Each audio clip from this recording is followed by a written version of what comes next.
உலகத்திலேயே எதுக்கு ரொம்ப பயப்படுறோம் அப்படின்னு சொல்லி சில கேள்விகள் கேட்டாங்க. 3 பதில்கள் ரொம்ப காத்திரமா வந்தது. எதுக்கு ஒருத்தர் ரொம்ப பயப்படுறாங்க? 60 பேர் பயப்படுறது பாம்புக்கு, 100ல 80 பேர் பயந்தது பேய்க்கு, 98 பேர் பயந்தது வீட்டுல மனைவிக்கு. 2 பேர் ஆன்சர் கொடுக்கல, ஏன்னா நாட் அப்ளிகபிள். ஆனா 100க்கு 100 பேரும் பயந்தது மேடையில பேசுறதுக்கு. மேடையில பேசணும்னா ரொம்ப பயமா இருக்கும். உங்களுக்கு தெரியாதுல்ல அது எவ்வளவு பயமா இருக்கும்னு. கால் கையெல்லாம் உதிரும். அதனால்தான் இந்த போடியம். எங்களுக்கு கால் உதிர்றது தெரியக்கூடாதுங்கிறதுனால ரொம்ப பயமா இருக்கும். ஆனா நான் யோசிச்சு பார்க்கிறேன், உண்மையிலேயே பயமா இருக்கிறது எது? பேசுறதா? நான் கிடையவே கிடையாது. ரொம்ப கஷ்டம் இந்த உலகத்திலேயே எது அப்படின்னு கேட்டா, ரொம்ப ஈஸியானது எதுன்னு கேட்டா, ரொம்ப ஈஸியானது பேசுறது, ரொம்ப கஷ்டமானது கேட்கறது. கேட்கிற மாதிரி எவ்வளவு பாதிக்கப்பட்டிருப்பாங்க.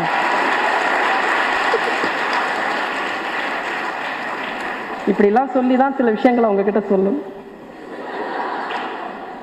உங்களை கேட்க வைப்பதற்கான தூண்டில் இதெல்லாம்.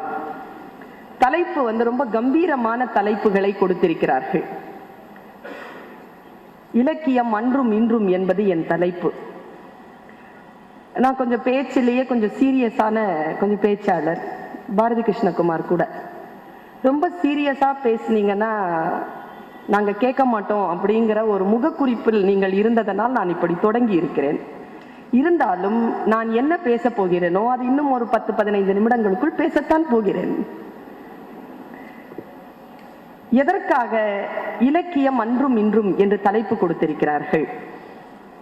இலக்கியம் என்பது என்ன? ஏன் இலக்கியத்தை வாசிக்க வேண்டும்? இந்த சமூகத்திற்கு ஏன் இலக்கியம் தேவை?